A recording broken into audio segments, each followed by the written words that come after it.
So when I say I'm trying to like put people into dodge the calluses and hit the nerve endings and wake them up, what I'm trying to wake them up to more than anything else is the ridiculousness that a holy and infinite God would graciously create them, give them existence.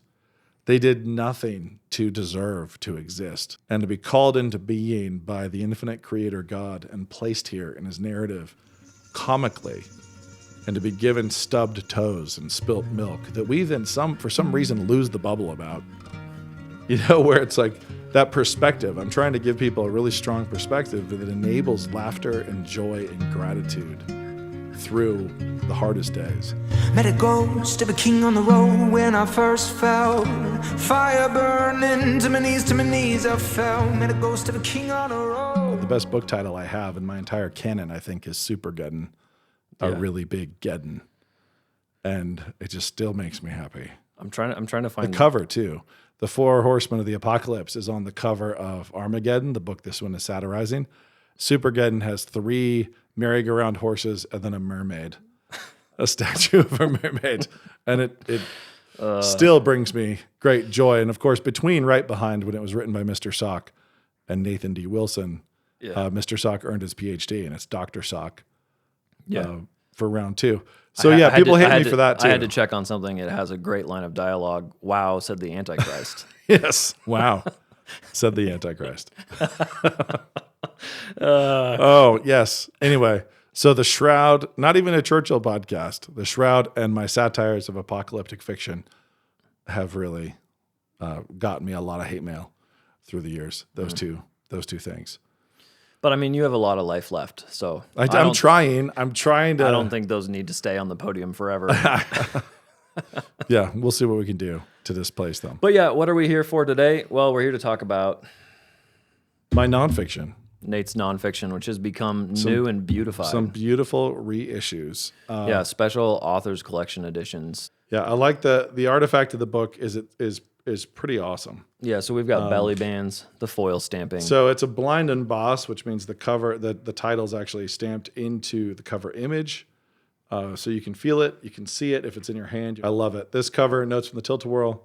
This one's had 2 different covers in the past. One's a pink carnival-y paperback. The other one had like ants walking all around it. Also fun. Always in paperback. This is the first time this one's been in hardcover. Right. And then you even got the Ragant, your NDW author collection. For my special collection. Yeah.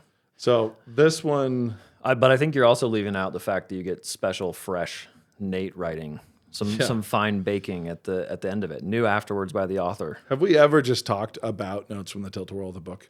We have. Yeah. But not on video and not for our newest audience, our burgeoning audience.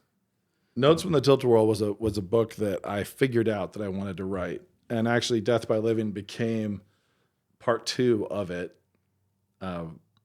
mostly through maturing and growing, but was part of it, very much part of it. And Notes from the Tilt-a-Whirl was a book I knew I wanted to write as long as I was pursuing writing. Yeah. So from the time I was pursuing writing, Notes was one that I had kind of planned and what I wanted to do. And, I had planned to write it when I was about this age. And I talk about this in the new, is it an afterword? Yeah, I'm in the afterword. I've got an extended chunk at the back of Notes from the Tilt-a-Whirl now, this new writing. But I talk about the origin story of the book a little bit. And the fact that I had planned on waiting. And I had it in my head. It was my Gospel of Story, the Gospel of Story project. I didn't have a title for the book yet, but I called it the Gospel of Story in my head. And I had it kind of waiting out in the wings. Someday I'll get there when I'm older. And instead I wrote it in 2009, 15 years ago when I was young. And driven by exigency. Yeah. Like as many others have been before me, writing for money. Writing to pay the bills, to keep a roof literally over the heads of my children. And it was just simple of like, okay, I'm going to move this up. I'm going to move this book a little sooner than I thought. I am incredibly grateful to Thomas Nelson for publishing the originals, and for multiple reasons. One, because they bought it. They bought both books based on one 1,800-word prologue. Wow. And so I had the 1,800-word prologue, and then there was a 2-book deal that came, and they have since also allowed me to do an author's edition that actually is like a matching cool artifact hardcover collector edition. So they've been extremely gracious. The books are still in print at Thomas Nelson. They're still selling well at Thomas Nelson. They're still moving in paperback form. But it's fun to be able to actually kind of make them slightly more collectors, collectorsy. Yeah, if you want to find these, you have to go to ndwilson.com, not Amazon. Yeah. Yeah. Thanks to them allowing we'll have a product page. We'll post a product page. Yeah. But both books, part 1, part 2, really were sort of my coming out party. And this is something we've talked about on the podcast before, but my coming out party as a Christian storyteller. And somebody who was really exploring why story was such kingdom work, why storytelling was so natural to the Christian life and so important to the Christian life. And so at the time, and new listeners, this will be brand new. Others might know this from the past, but at the time I had just landed a 4-book deal with Random House. I was starting to write novels. I had Lee Pike Ridge. I had 100 Cupboards out, and a letter writing campaign started to Random House, the kind of the early bird cancel culture, trying to inform my editor and my publisher that I was a believer and an evangelical and I should not be published by Random House. They needed to drop me immediately. My editor asked me to write a statement of faith that they could have on file to just respond to people who were hating on me. And so when people were writing them accusing me of believing all sorts of crazy things, Random House would respond with my statement of faith. When that happened, it kind of created this interesting pressure to go on the record. Like, I didn't think I was being especially subtle. When I wrote Lee Pike Ridge, I have a resurrection at the end, this returning from this, underground exploration. And the chapter's called Easter, and they return, and there's a whole sacrament scene, and there's all this stuff. None of it was secretive. I actually was once doing an event in New York, and the book had been really highly reviewed. And as I was exiting stage, this critic came up, and she was wearing the uniform of people who don't like people like me. She was dressed to not enjoy a cis white male with multiple kids from Idaho. And as I was getting off the stage, she started cussing me out, and turned out she was a critic and a writer for one of the more illustrious magazines. Hence, starting with cussing. Yeah, and she was, beep beep beep at me, and what a weird thing to do, though. Yeah, it was. And she told me, she was like, "I'm the one who wrote that review in such and such a magazine." And I was like, "Oh wow, thank you. That was actually a really positive review." And she said, and I woke up 3 days later just suddenly realizing, you pulled that C.S. Lewis, beep. And she was so angry that she had missed the Christianity. And I kind of smugly, just as if to pour oil on the waters, I was sort of like you said, 3 days? Was it 3 days later? And poked at her a little bit and just said, I wasn't. A little Easter of your own. Yeah. I said, I wasn't being sneaky. There's nothing in the book that's sneaky. I named the resurrection chapter Easter. The chapter title is Easter. This is built on the architecture of death and resurrection, but this is not a secret. So I had encounters like that, but I didn't feel like I was off the radar, but people are simple. And so I was. Yeah. Well, that's a big part of the question that I have for you about notes is it feels like this work, the world's changed quite a bit. Yeah. Pre-Obama, 2009. Yep. I think a lot of people read and thought, wow, he's being really mean about Freud and some of these other guys. Like the sort of like the edge that your prose had. But later, 15 years later, it feels like this book is at home in the world that we're in. And that's kind of my question for you is what's changed? Do you feel like you don't need to rewrite this book for the 2020s, post-COVID, post-tyranny? Has that become more meaningful in the past 15 years? It's funny because I am glad that I wrote it when I wrote it, even though I was hoping to save it for right now, because of all the circumstances, because I was publishing fiction that I thought made it clear that I was a believer, but this was mainstream Random House. I wasn't in a Christian imprint of Random House. I was Random House children's books right up the middle. And I heard from people all over the place who said, I thought you must be a believer. Like I read Lee Bike Ridge and I read 100 Cupboards and I assumed this guy is probably a Christian, which encouraged me. I was like, great. I'm glad that that aroma is there, but I'm also glad that a particular appreciation for story that I think is uniquely Christian comes through and all that. But then with all the pressure it was on me, it was time to write overtly. And so I started writing my first nonfiction in Tilt to be that overt manifesto of faith. But I also wanted it to be incarnationally what I believe and what I think, and to represent how I think the world works and the nature of language and thought and philosophy percussively and with the correct soundtrack, really. I wanted the book itself to be an incarnational artifact of a particular way of thinking and seeing that I think is how we ought to think and see, especially as it relates to story and the story in which we exist. So everything about the rhythms and the prose and, you know, places where I'm getting really chubby in how much rhythm there is, you know, places where I get really terse, places where I drop a little bit of acid and a serrated edge. There's all these things through the book, and all of them because I'm trying to have the actual physicality of the words themselves and the physicality of the prose match the meaning. And we've talked about this before, but one of the things I hammer, especially when I kind of like pop through the MFA program at New St. Andrews, I hammer on how a word can lie if the physics are wrong. So if I say to a bride that she looks cute today and she's dressed in her bridal regalia, I'm being insulting. And I'm being insulting because the shape of the word cute doesn't fit. Yeah. The solemnity. Proverbs chooses an army with banners. Yeah, out. terrible as an army with banners. Like that's not cute. Yeah. And Proverbs goes violent, but we go violent as well with words like gorgeous, knockout, bombshell, like where we use violence to describe beauty.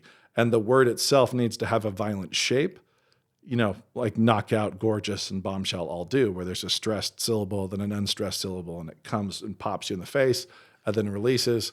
And so when you describe a woman that way, the physics of the word, the physics of your vocabulary need to match the meaning in your intent. And so Tilt-a-Whirl for me was an exercise in that. How do I actually paint a picture of a way of seeing and existing inside of a narrative universe, inside of a narrative?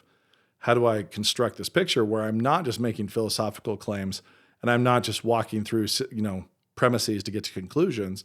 Although I do that, I'm actually beating drums. I'm playing with rain and aroma, and I have the texture of the words and the meaning of the words all trying to match. Now, that comes into the question of edge, and now it kind of Tilt-a-Whirl kind of created a subgenre of Christian nonfiction. Can I throw up two things real quick? Yeah. Okay, so when I'm thinking of your current work, and then also thinking of classic Christian works of nonfiction, right, like say Pick Wild at Heart, or you know Blue Like Jazz, or some of the very mainstream works that feel like they'd have a home in the evangelical mainstream, those feel like they've fallen off. They've dated a little, Yeah.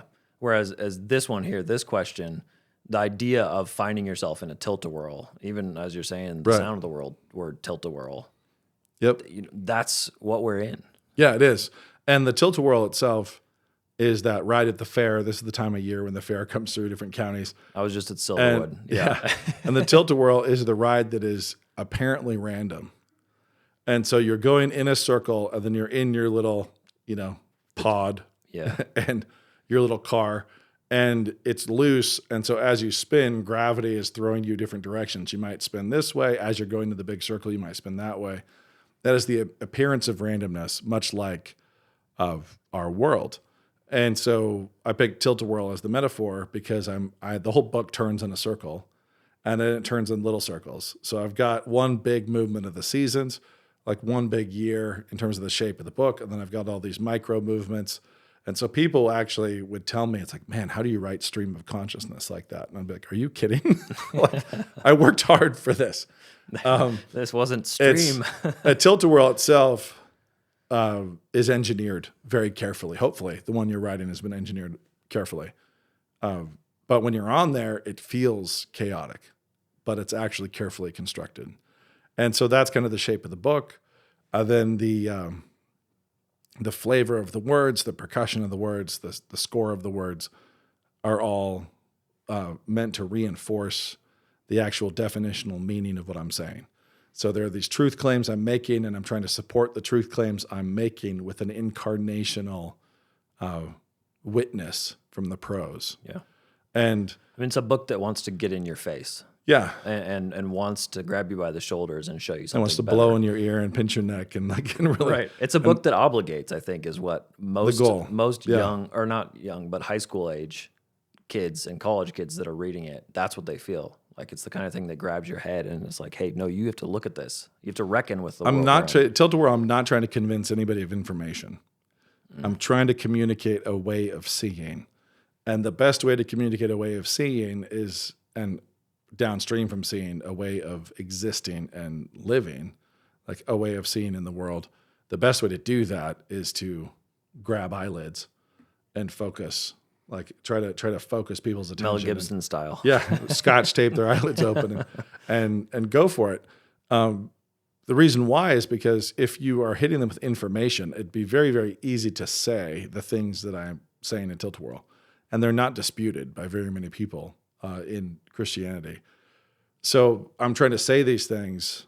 If you try to say them and you give information to people, it doesn't affect them the same way it does if you write to the senses, you write to all five senses and the intellect. So I'm trying to activate the whole person and have it be a physical experience, not just an informational exchange. I'm not going to treat you like a thumb drive and I need to transfer some ones and zeros. I'm trying to get you to see the world a certain way. And so I'm approaching the whole human, the whole body with the prose. And the thing that's amazing and that I love the most about this job and writing and trying to do these things is that more than anything else, changes somebody permanently.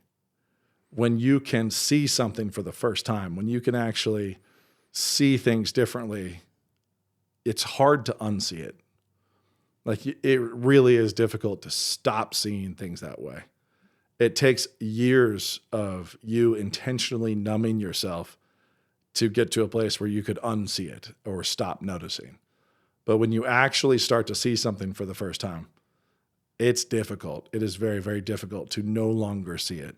So it's easy to forget some information. It's easy to forget a fact.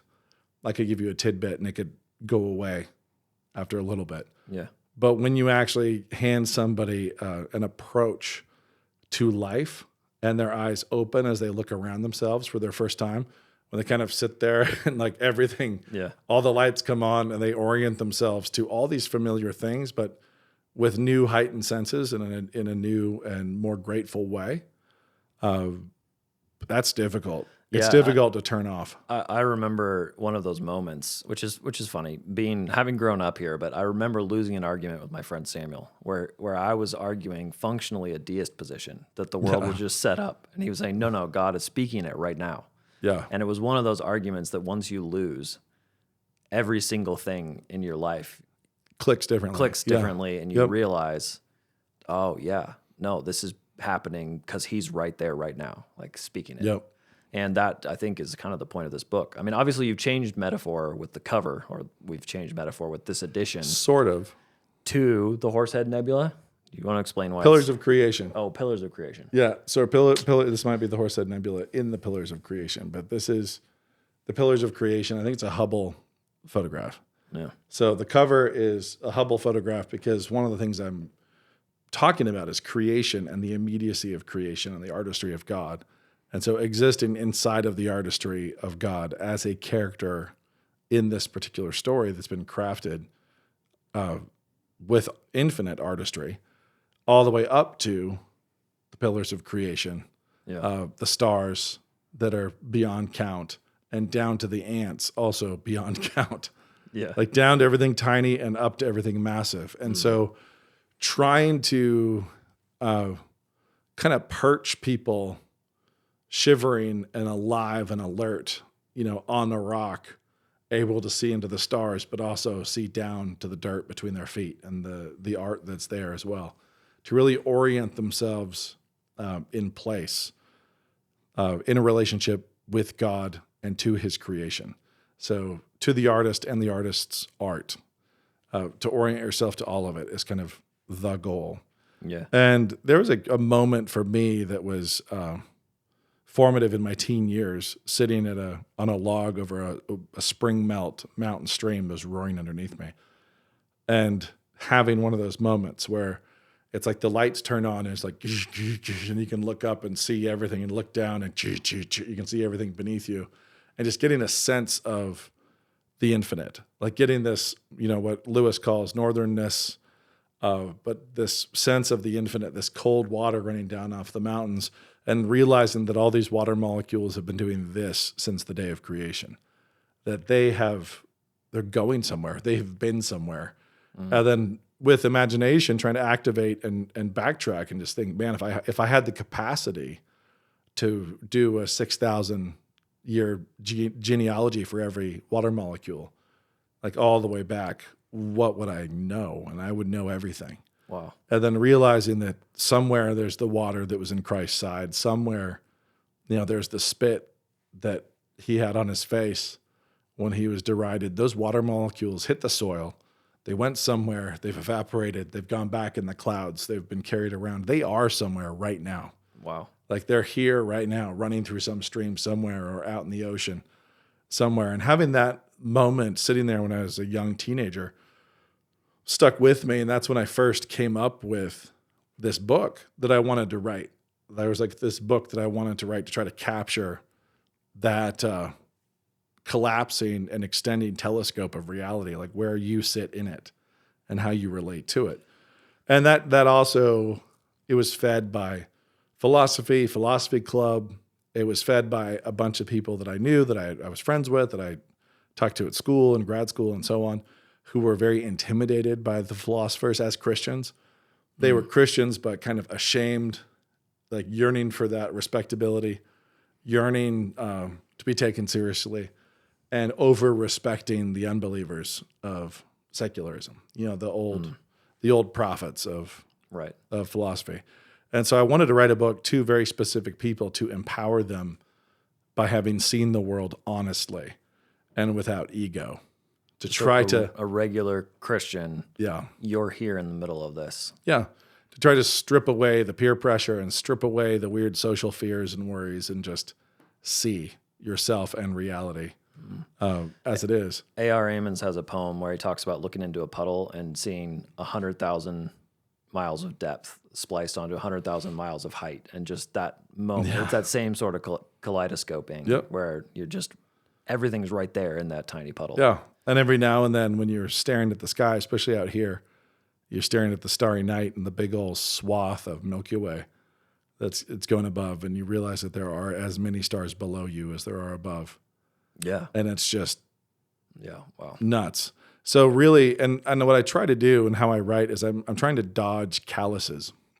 So it's easy to tell everybody the earth goes around the sun. And everybody's like, yeah, right. We've all been taught that.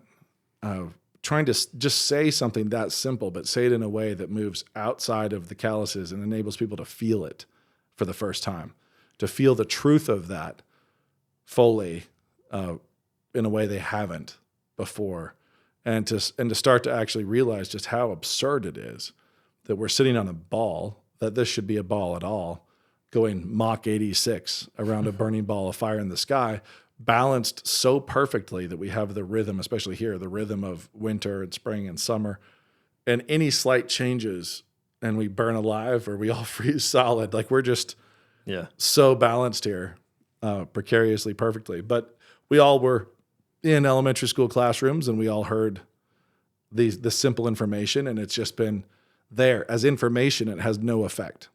Like the information is there, it's stored, and it doesn't affect the whole man. It doesn't affect the whole woman. But to really know something, you need to know it fully. Yeah, and so the world, and to feel it. Yeah, because the world, obviously, scientists refer to the Goldilocks zone, right, where we are, where it's just not too hot, not too cold, and anywhere else we die. But it's funny how that human aspect is true for all of life. Like, all the time. It's everything, every single part of it. your, down to your body makeup, what exact chemicals there are. It's Goldilocks all the way through. And on book tours in public schools all over the country, I would do a whole Tilt-a-Whirl spiel whenever I started. And I had it down to like a 3rd through 12th grade version. I could hit the high schoolers. If I was doing high schoolers, I could hit the little kids, but just down to different levels of frames and talking about how bored they were. And what I would usually do in those environments, I would talk about Frodo and say, if you asked Frodo if he could live in any magical world, what magical world would he choose? And he would choose this one. Like this one. This one is crazy. This one is the best. So this is better than Middle Earth. This is better than Narnia. This is better than Hogwarts. Like, this is it. And I would always try to like wake these kids up to just the amazingness of their world and of their morning, that morning, like what they ate for breakfast. And I would talk to them about photosynthesis. If they had an orange, if they ate apples, I'd pick a kid and ask him what he ate. And I would break down the components and how those things were made. And then I would talk about these magical creatures who walk around with holes in their faces, lined with bones. And when they find something, they smash it up and shove it down to their insides, where they actually harvest energy from stars. It's like with an orange or an apple, like something that was made by a star out of thin air, and then people feel the need to grab it and shove it in a hole in their face and smash it up. I would talk about their minivans and their mom, and I would be like, whoever here has the junkiest car of anybody, how much would Pharaoh give for that? How handy would that have been for Sam and Frodo? But talking about the key, and I was like, you guys have all heard stories about magic keys, and like you have a key that starts a fire, that starts explosions that you ride around on, and your mom is just turning this wheel, and you're just riding explosions, and you're bored. Are we there? And you're saying, are we there yet? Leaning your head, and you're watching all the other ones like around, and you're like, man, I wish we had faster explosions that I'm riding. So I just make a lot of fun of them for their numbness and for how blind they are to their world. I'd get them all laughing hysterically, and then we'd start talking about characters and good characters and noble characters and virtuous characters in a magical world, like in a world like this. And that's really what Tilt-a-Whirl is, but for adults. And there's one unified worldview and one unified agenda in my writing, whether I'm writing fiction for kids or whether I'm writing nonfiction as a manifesto of faith. All of it is a unified worldview. It's all one thing. And so when Random House was sending me on tour for 100 Cupboards or Ashtown, I'm saying things that are thematically the same as Notes from the Tilt-a-Whirl and Death by Living. So, it was all, and I'm saying it to 5th graders, I'm saying it to 7th graders, I'm saying it to 10th graders. Like anybody I'm talking to, I'm just aging it a little bit up, aging it down, and talking about the same, the same thing. So with Notes, I think one of the reasons why it's lasted, to circle all the way back to your question, and some people, Lifeway refused to carry it. The Lifeway bookstore wouldn't carry it because it hit too hard. Was that Notes or Death by Living you're talking about? That was Notes. Okay, we have to dig into that because, pick something like The Shack, right? Right. Which millions and millions of copies sold, or was it? But a bestseller in the Christian world, right? Yep. And talking about, it wants to break down in a blasphemous way and say, the Holy Spirit is an Asian woman, God the Father is a black woman, and then Jesus is a man that acts like I think the nicest man in the world would act, right? That's kind of the way that work is trying to get you to see how you could be healed by this friendly God. It does feel to me like Notes is sort of saying, yeah, that aspect of trying to get you to see how the world is, that is a worthwhile thing. But it can't be done with an emotion that isn't, or an attitude or a writer that is not actually looking at the entire creative tapestry we have. So it felt like that author goes inside and tries to pull out the best feelings. Yep. And instead, Notes from the Tilt-a-Whirl is popping us outward. Like, hey, get out of yourself. Yeah. And I think that's probably the fundamental distinction, whether you have a book that feels like it's driving you inside or a book that's driving you out. Yeah. The forget yourself is, not surprisingly in the Christian framework, is the best way to know yourself in a much healthier way. And so having a healthier relationship with yourself means less focus on yourself and focusing on your place in this narrative and this external context, and getting in a relationship, aligned and correct relationship with God the Father, with his Son, with his Spirit, with his amazing creation, with his word, but with his natural revelation and a special revelation, with all of it. Orienting yourself in that way involves a lot of forgetfulness. Yeah. And a loss of ego. And in those ways. ultimately ends with death. Yeah, yes. As you orient yourself. Yes, it does. And so Tilt-a-Whirl, and I was going to say about why I think the Edge, why it's lasted, is I think that I was kind of out in this little pocket in a machine gun fight. And it was a weird fight for me, where I was a Christian kid who'd always known he wanted to write, always known how he wanted to write, what he wanted to write. Like I wanted to write like Lewis, but I wanted to be distinctively American. I hated Americans writing Northern European fantasy. I wanted to write distinctively American fantasy because God put me here. I'm an American in this story. I grew up in the West. And so I was always trying to wake kids up and readers up to what's amazing out their back doors, not create some kind of bittersweet resentment and yearning for living somewhere more interesting. So on those same book tours, I remember there was hundreds and hundreds of kids in this one really big event. And I asked most groups this. I would say, hey, if you want to have a magical adventure, what country do you need to live in? And hundreds of kids would yell back, England. And not surprisingly, it's like this was Christian schools, public schools, even just book fairs, because Harry Potter, Lord of the Rings, Narnia, they have a great legacy over there. But this is a new world, new continent. And I wanted to take the same principles, the same architecture, and push them into stories that involve baseball and barbecue and big red barns and things that were more familiar, because the whole point of a powerful fairy tale is taking the familiar and then in the familiar opening up people's eyes to how remarkable it is. So that was the pattern of why I was trying to write in America. But I was this kid writing stories through a major New York house, getting published nationally, and I started to be attacked. A lot of my friends were attacked. People I knew, other believers, were weakened by some of these attacks. People were weakened in grad school and as they're pursuing their doctorates or in the arts, in publishing, and they were taking a lot of fire. It was hard to actually just be a Bible-believing, like publicly Bible-believing conservative author in that way.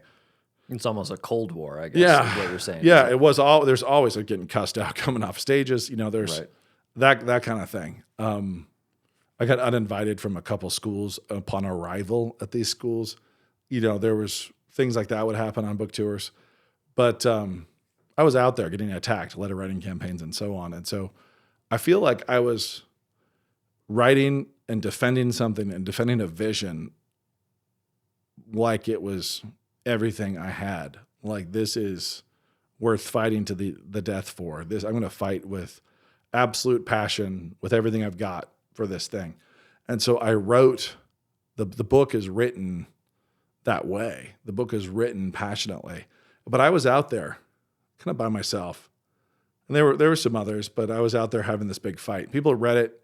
It was well received, but people very much like you were saying, like, wow, this is a high alcohol content. This is whiskey, not beer. This is drink a little bit. This is, pretty zippy. But then everyone joined me. Everyone's under attack. It's like that initial little thing I was experiencing back in 2008, which caused me to write this book and publish this book then, in the first little glimmers of cancel culture, when people are trying to come for my livelihood and come for my occupation. In that moment, I was alone relatively in that. There were others, but relatively alone. And now it's like the front has reached everybody. Yeah. Conflict is everywhere. The Cold War turned hot, for sure. And so as a result, I think people the book is still in print, the book's still selling well. And And I'm grateful for that, but it is not shocking people the way it used to. And I'm not like I want it to shock people. I don't need it to shock people. I was writing it in a particular moment that was fairly individualized. And then now it's a little more universal. And you can't have a job for any major corporation without being in a fight. You can't be involved in your local community, any aspect of your local community. Yeah, the library, the school system, any number of these other things without being in a hot war, without feeling the same pressure and the same conflict that I had then. And so I think that's part of it, is like the fight has caught up to everybody else, or everybody else has caught up to me. The front has reached everyone, and everybody is in the same hot water now. And so this stuff, this prose, doesn't burn to the taste anywhere near as much as it used to, because a lot of people are a lot more acclimated to hot water than they were back in 2009 when it came out. And that's my best theory, but I really do think that's the case. And so after that, Death by Living came, and Death by Living was a way of trying to live in a relationship to other characters in this story specifically. So ancestors, descendants, notes was a way of seeing and being an individual, and it dances around a little bit, but in relationship to God and his creation. And then beyond that is in relationship to God, his creation, and his other characters, and kind of steps into the other characters and application of how we live in relationship to the other characters in God's storytelling. So notes is localized. Yeah. Is Death by Living more time? Because I do feel like if we're telescoping out and up, this one feels like it's telescoping in time. Yep. It wants you to immediately feel. Yeah, I'm moving forward. Death. I'm moving back. Yeah. I'm hopping back to my grandfathers, and I'm hopping forward to my kids, and I'm glimpsing mortality and everything And else. hence the awesome wave on the front of this, which we did not change. Kept that. Yep. That's a photo taken by a friend of my wife's, and it's a great one. I guess the symbolism of a wave crashing over you has been a symbol for death for a long time, and nothing's quite as impressive as riding that. Riding it to the end. A moving, Yep. And so Death by Living kind of like does a slightly deeper exploration of some of the same themes, but as related to time. So if you think about Tilt-a-Whirl as conceptual and a way of seeing, and I'm one of those ways of seeing is talking about the narrative art in which you exist. Narrative is totally dependent on time and on layers of time and conflict. And so Death by Living kind of takes that next step. There's a lot of people who read both. I hear from a lot of people who will read both every year, which is shocking to me, and I appreciate it, but it still surprises me. And I'm really grateful that it's helpful. But there's also people who just read Death by Living every year. Like they read Notes once, and now they read Death by Living, and Death by Living's, a big part of that. And there's some people who stuck with Notes and never read Death by Living, and they're just like, this is what I needed, and I use this book to scrape the calluses off and try to stay present in reality, actually, as a believer. And so I know Classical Conversations requires notes from the Tilt-a-Whirl, and a lot that shows up in a lot of other places. Death by Living kind of popped out and got a lot more initial acclaim, and it was at the time softer. I don't think it is. Death by Living. No, I don't think it is that much softer than Notes, but it does have fewer antagonists. Yeah. It is more a struggle in time and aging and death and mortality. It's working with that last enemy more than with David Hume and, and other characters. I do wonder if it's easier to shrug off. Humans are great at shrugging off the moment of their death. You don't think about it. Yep. You don't have to keep that present quite as much. I wonder if that's part of it as well. Because you open up pretty aggressively for Death by Living. I do. That first paragraph kept you out of a few other places, I think, right? The opening is the goal is to kind of slap some faces and get people to look, wake up. After Notes, let's put it this way. After Notes, I was out as a Christian author. It's like, okay, there's no more secret. Everybody knows. I have published my manifesto of faith. I'm still publishing my fiction. But here's the statement of faith in a bright pink cover. And it was out there. But that put me on the radar in what we could say is the artistic community of Christendom. And the artistic community of Christendom is not the healthiest.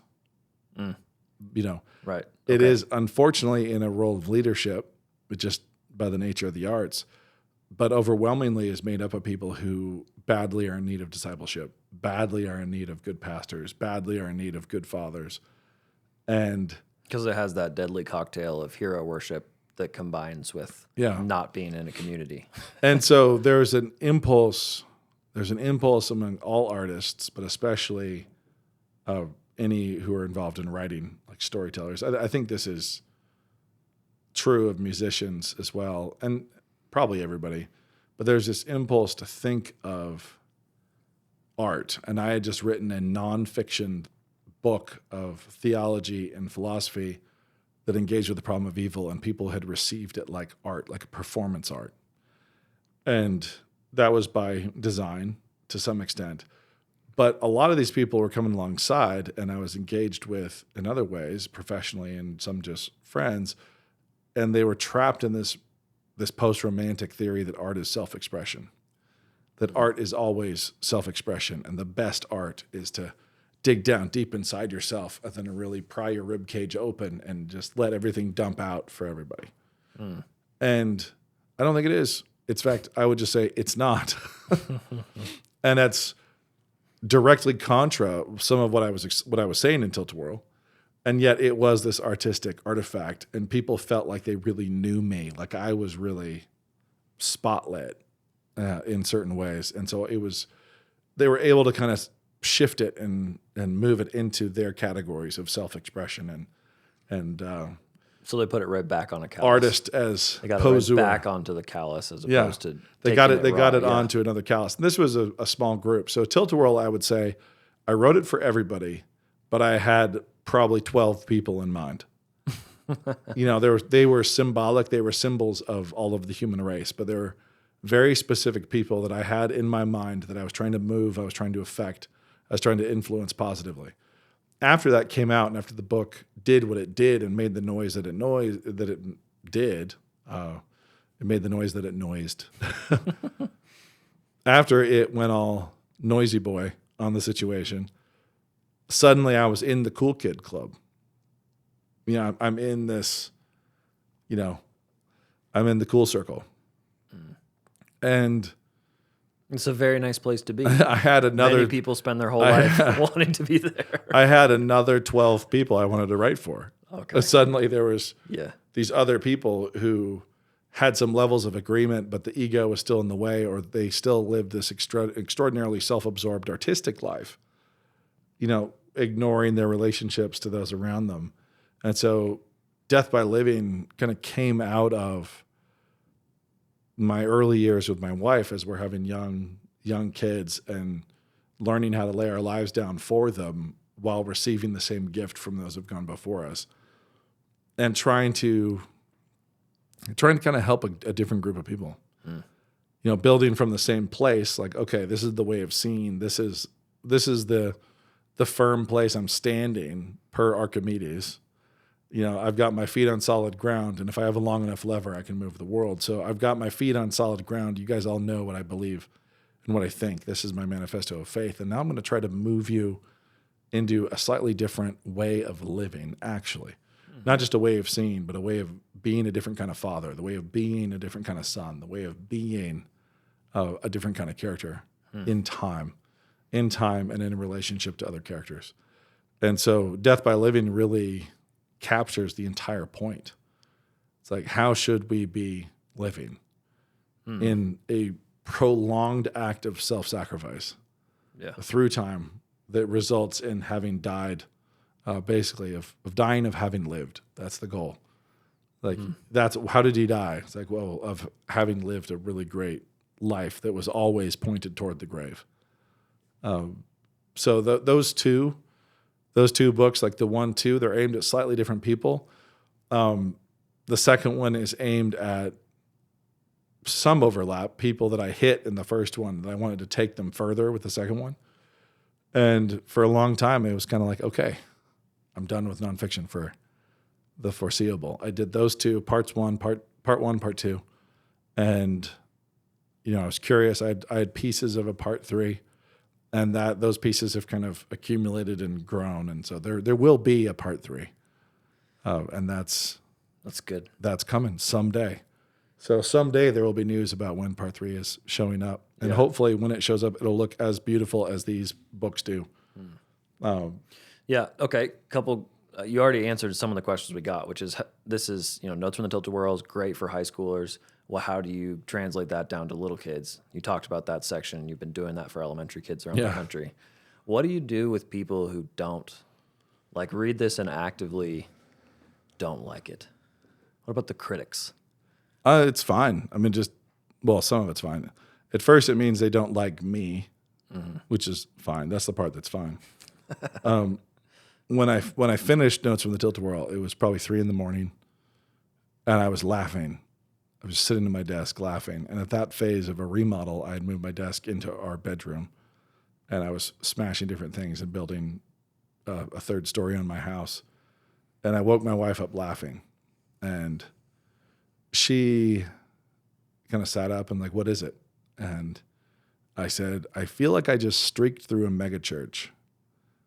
I just blew in the front doors and sprinted for the back door, just went right through. And her response to that was, oh, you finished your book? She's like, Maybe sympathize with Heather. It's done. I was like, yep. It is. And it's she knew that that's what it was. And after she read it, she said, it's funny when people don't like Lee Pike Ridge or they don't like 100 Cupboards, I think they're weird. I don't understand why they wouldn't like that. But it's okay, so you don't like, it's like somebody saying they don't like pie or they don't like cookies or, they don't like watermelon. There's people who don't like those things, whether or not they ought to. But she said, when people say they don't like Tilt-a-Whirl, I just feel like they just don't like you. They wouldn't like you at all.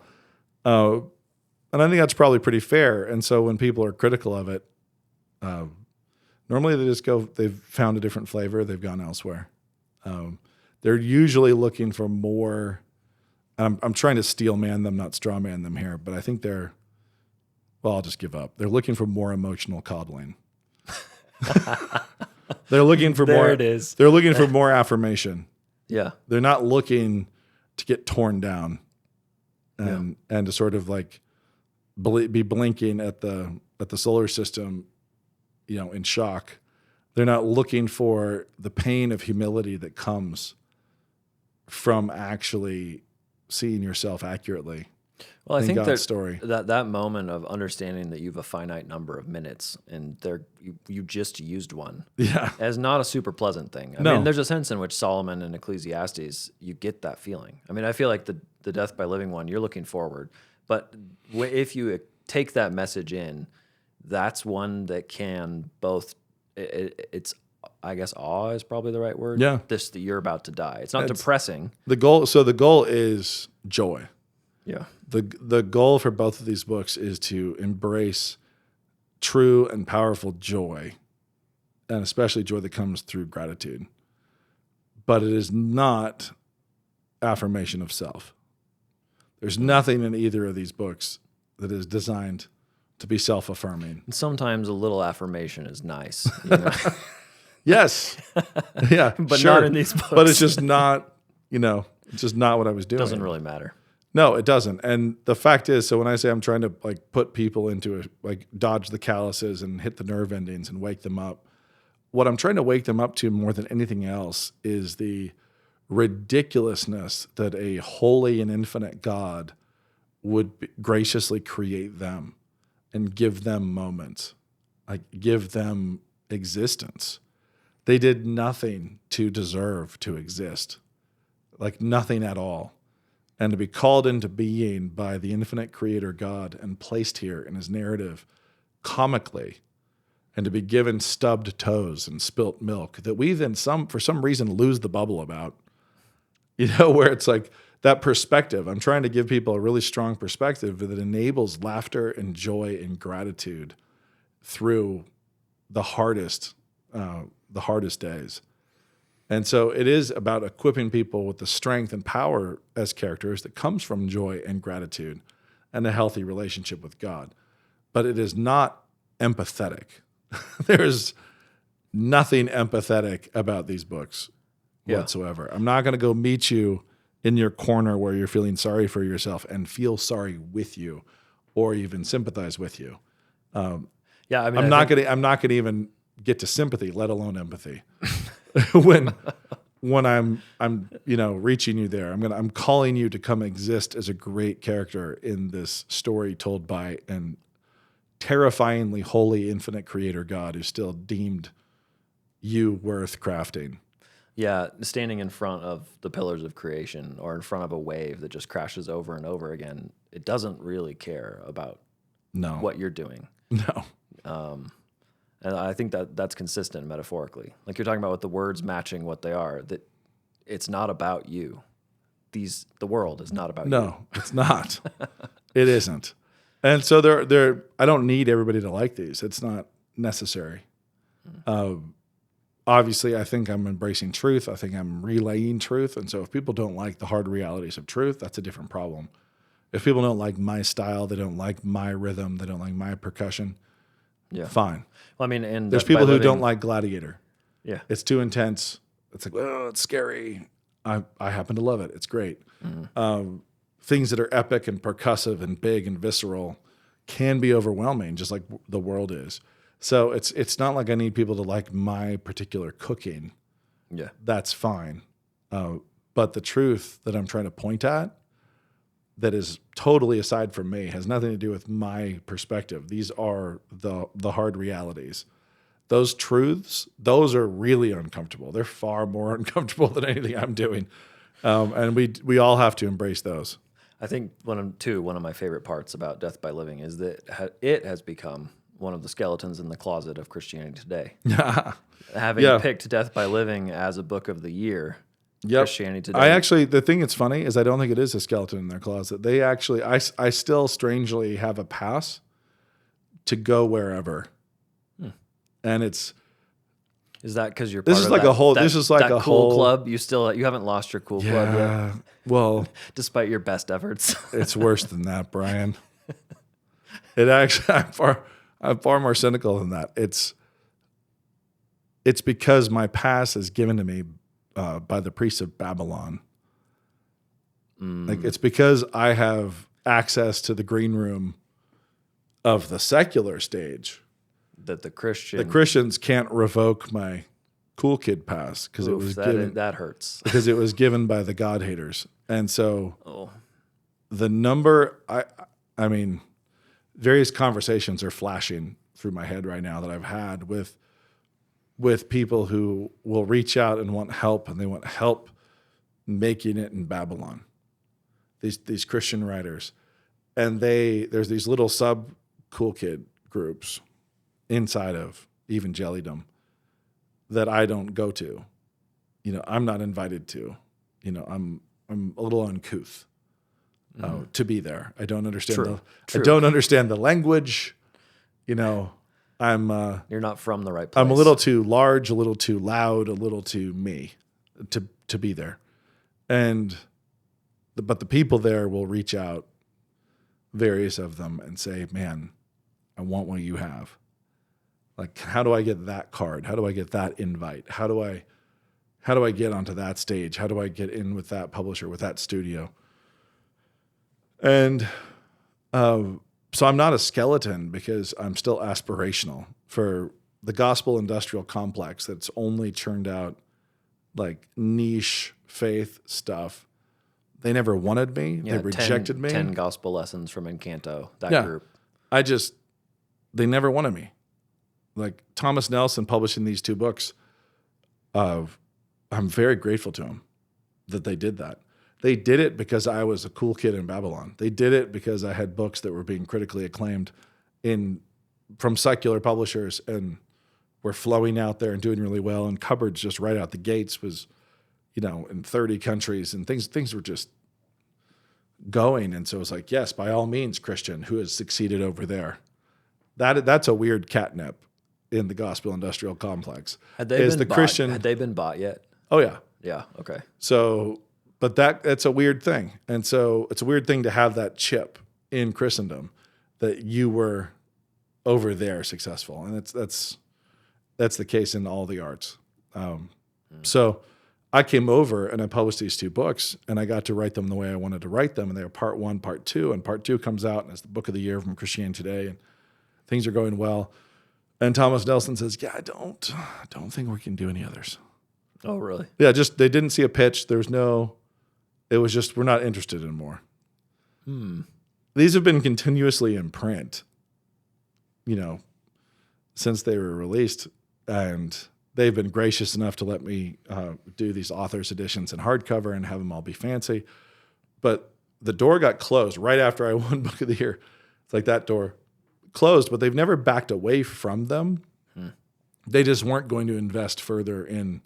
What did you do to get that? Because speaking as a publisher, you don't usually close the door right after the award winner.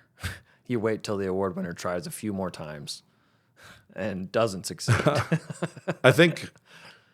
I don't know that I don't know. I mean, it was, I think if I'd sold millions, they probably still would have done it, but it was successful and it was going, but I also was unwieldy. Well, I was going to say, is there some, there's squeaky wheels. I had refused to make editorial changes that Lifeway demanded in order to have them in their stores. And so that's not a great kind of author to have. It's like they're sitting here saying, hey man, we could sell so many more if we just, if only they knew how to motivate Nate. if we could just rewrite this section.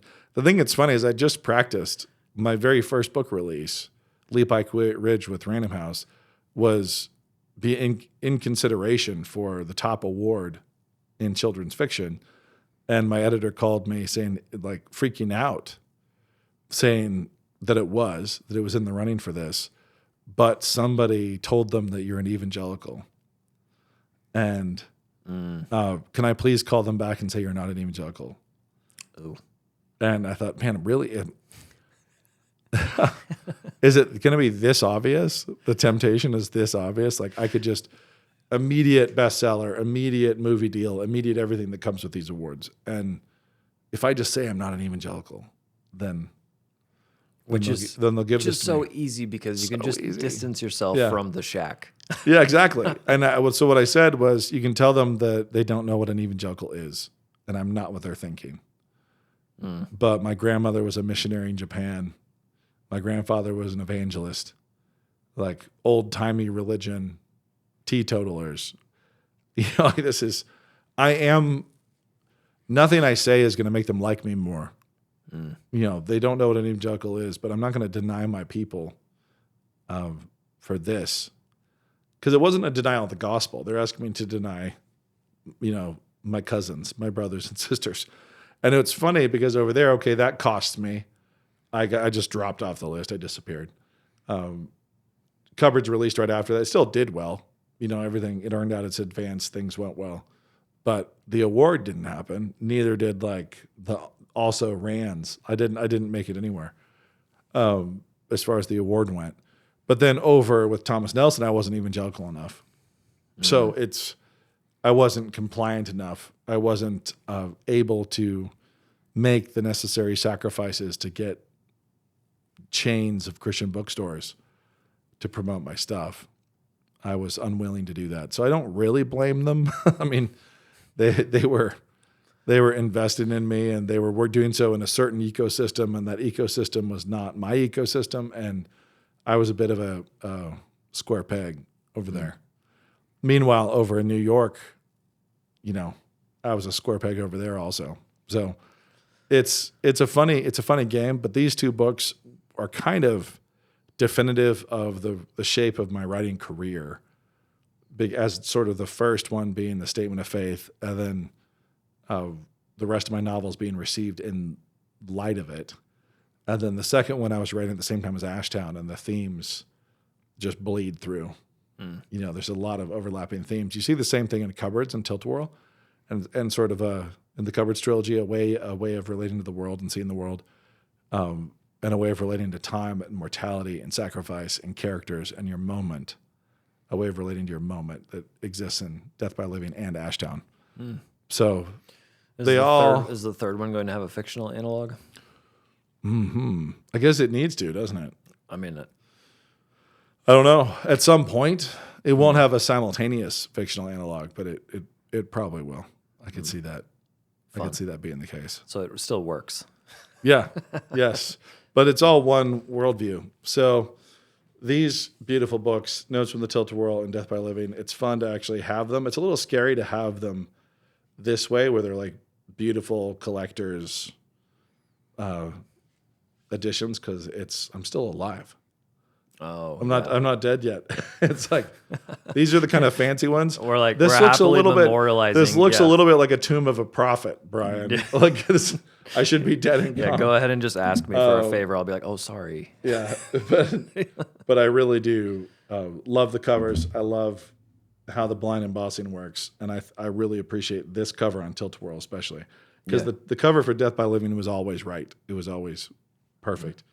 Tilt-a-Whirl kind of rotated through some different things. I think it's found the correct one. Yeah, I mean, just even the symbology. Let's go with that. Of the blind embossing. The symbolisms. It's fun. Like I like that feels like the sort of already not yet that we're playing with in the themes. So yeah, Notes from the Tilt-a-Whirl, Death by Living, the author's editions. You can find them on Canon Press, right? Yeah. Canon Press is fulfilling all of them. They're not going on Amazon. They're not. They're not. So they're never going to go on Amazon. They're just going to be available through Canon, through my website, and that's it. So if anybody wants one of these, feel free to afterwards let me know how little you like me. It'll be perfect. And if you want something in the meantime, you can go check his YouTube comments. Especially related to the Shroud. Imagine the well-read man. Do you see a machine dressed in tweed, gorging on information? This book is not about becoming that kind of reader. The well-read man wakes up and consults with Moses on his way to work. And God spake all these words, saying, I am the Lord thy God, which hath brought thee out of the land of Egypt. He sips his coffee and ponders the wisdom of Hannibal's elephants crossing the Alps. He turns furrow-browed philosophers upside down and takes their lunch money. He changes his oil and deliberates with Peter Drucker about effective management practices. He regales his wife with the tale of Monet's water lilies in the gardens at Giverny. He sings with Sandra Boynton as his toddler's eyes grow heavy. This book is about becoming that man. Be as human as you can be. Learn how to read a book.